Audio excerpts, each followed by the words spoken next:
नमस्कार दोस्तों, स्वागत है आपका आज के मुख्य समाचार में, जिसमें सबसे पहली बड़ी खबर में जिक्र बिहार के विधानसभा चुनाव का, जहां पर मतदान से पहले खराब हो गए हैं कई ईवीएम। जी हां दोस्तों, कई बूथों पर से ईवीएम के खराब होने की खबरें आ रही हैं और कोई और नहीं, खुद केंद्रीय मंत्री गिरिराज सिंह जब वोट डालने पहुंचे तो उनके सामने ईवीएम खराब निकला। जी हाँ दोस्तों, जिस प्रकार से शक जताया जा रहा था लगातार आरजेडी द्वारा और महागठबंधन के तमाम बड़े नेताओं द्वारा कि ईवीएम से चुनाव ना कराए जाएं, बैलेट पेपर का इस्तेमाल किया जाए, लेकिन अब आज जब मतदान है, पहले चरण के मतदान में ईवीएम में खराबी पाई गई है। दोस्तों, हर एक खबर की गहराई में आपको ले जाएंगे, लेकिन उससे पहले अगर आपको भी ऐसा लगता है कि बिहार का विधानसभा चुनाव बैलेट पेपर पर होना चाहिए था ताकि जनता की राय स्पष्ट तौर पर देश को पता चले, तो आप अभी इस वीडियो को लाइक कीजिए और इस लाल बटन को दबा के इस चैनल को फ्री में सब्सक्राइब करके घंटी बजाइए। जी हाँ दोस्तों, बेहद बड़ी खबर निकल के आ रही है। विपक्ष द्वारा तमाम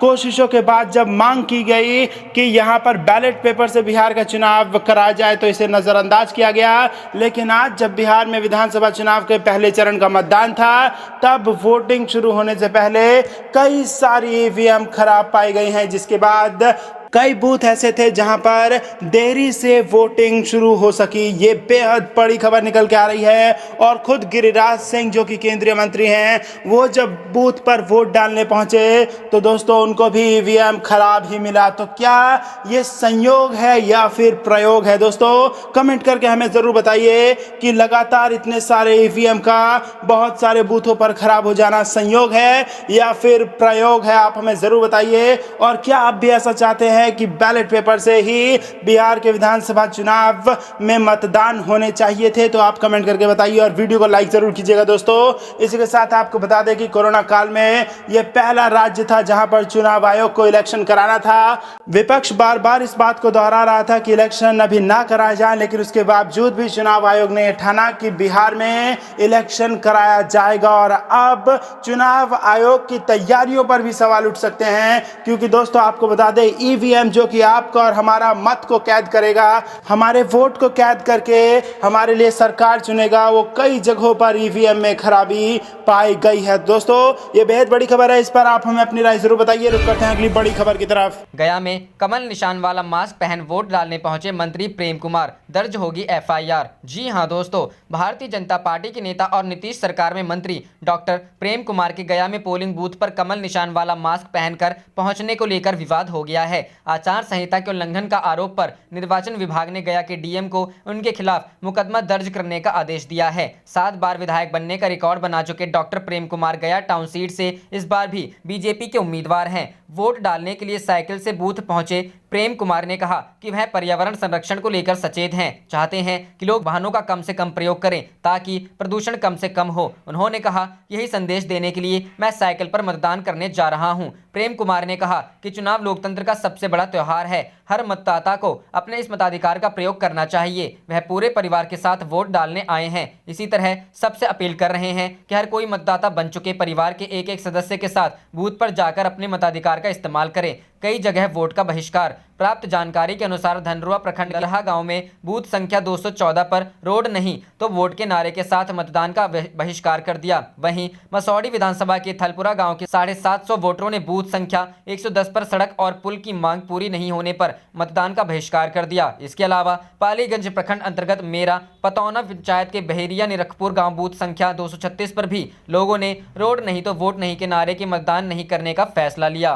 करते हैं अगली खबर की तरफ। हाईकोर्ट के आदेश के बाद गरमाई उत्तराखंड की सियासत। कांग्रेस बोली, सीबीआई पर भरोसा नहीं, सीएम दे इस्तीफा। जी हां दोस्तों, उत्तराखंड हाईकोर्ट ने मंगलवार को सीएम त्रिवेंद्र सिंह रावत से जुड़े एक मामले की जांच सीबीआई से कराने के निर्देश दिए हैं। हाईकोर्ट ने सीबीआई के एसपी देहरादून को इस केस में 2 दिन के अंदर एफआईआर दर्ज करने को कहा है, यानी सीबीआई को शुक्रवार से पहले केस दर्ज करना होगा। एक याचिका पर सुनवाई करते हुए जस्टिस रविंद्र मैठानी ने यह निर्देश दिए हैं। शिकायतकर्ता ने फेसबुक पोस्ट में एक पति पत्नी को सीएम का रिश्तेदार बताते हुए आरोप लगाया था कि इनके अकाउंट में झारखंड के एक व्यक्ति ने काम करवाने के एवज में पैसे डाले थे। हालांकि देहरादून पुलिस ने अपनी जांच में आरोपों को पहले ही खारिज कर दिया था।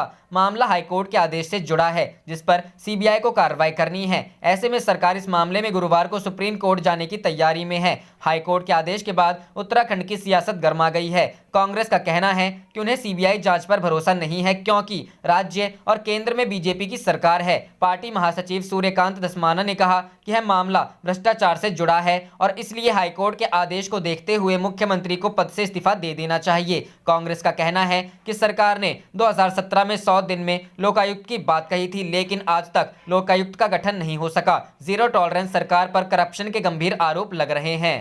रुख करते हैं अगली खबर की तरफ। बिहार चुनाव, मतदान शुरू होने से पहले तेजस्वी ने किया ट्वीट की वोट देने की अपील। जी हां दोस्तों, बिहार विधानसभा चुनाव में पहले चरण के लिए मतदान शुरू हो गया है। पहले चरण की वोटिंग में कई सियासी दिग्गजों की किस्मत दांव पर है। वहीं चुनाव शुरू होने से पहले तेजस्वी यादव ने ट्वीट कर लोगों को वोट देने की अपील की है। उन्होंने ट्वीट कर कहा, आज प्रथम चरण के मतदान के दिन बिहार वासियों के बेहतर भविष्य, शिक्षा, स्वास्थ्य, नौकरी, विकास और नए दौर में नए बिहार के निर्माण के लिए अपने मताधिकार का प्रयोग अवश्य करें और महागठबंधन के साथ बदलाव के सहभागी बने। आपको बता दें कि बिहार में पहले चरण में 1066 प्रत्याशियों की किस्मत का फैसला होना है। पहले चरण में 2 करोड़ 14 लाख से अधिक मतदाता अपने मताधिकार का प्रयोग करेंगे। इस चरण के लिए 31,371 मतदान केंद्र बनाए गए हैं। बिहार राज्य अपर मुख्य निर्वाचन अधिकारी संजय सिंह ने कहा कि सभी मतदान केंद्रों पर पारा मिलिट्री फोर्स की तैनाती की जाएगी। वहीं पहले चरण में आरजेडी के 42, जेडीयू के 35, बीजेपी के 29, कांग्रेस के 21, भाकपा माले के 8, हिंदुस्तानी आवाम मोर्चा के 6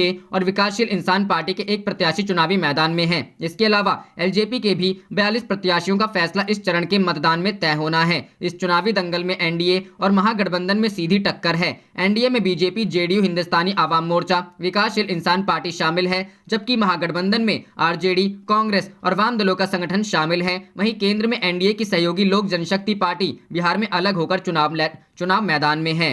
रुख करते हैं अगली खबर की तरफ। पटना, 2 घंटे तक पुलिस हिरासत में रही बिहार की सीएम कैंडिडेट पुष्पम प्रिया चौधरी। जाने क्या है पूरा मामला। जी हां दोस्तों, सीएम कैंडिडेट और प्लूरल्स पार्टी की प्रमुख पुष्पम प्रिया चौधरी को पटना पुलिस ने हिरासत में ले लिया। मंगलवार की देर शाम पटना पुलिस ने पुष्पम को इनकम टैक्स चौराहे पर उस समय हिरासत में लिया जब वह अपने समर्थकों के साथ राज्यपाल से मिलने जा रही थी। पटना पुलिस का कहना है कि उन्हें प्रतिबंधित इलाके में जाने की अनुमति नहीं थी। उसके बावजूद वह बिना किसी अधिकारी को बताए और नियमों के विरुद्ध जा रही थी। इसी दौरान इनकम टैक्स चौराहे पर कोतवाली एसएचओ के साथ पुष्पम प्रिया चौधरी की जमकर नोकझोंक भी हुई। दरअसल पुष्पम प्रिया चौधरी की पार्टी के वैशाली से उम्मीदवार की जमकर पिटाई हुई है। आरोप है कि पुलिस प्रशासन पूरे मामले में कोई कार्रवाई नहीं कर रहा है। इन्हीं बातों को लेकर पुष्पम अपनी पार्टी के कुछ नेताओं के साथ राज्यपाल से मिलना चाह रही थी।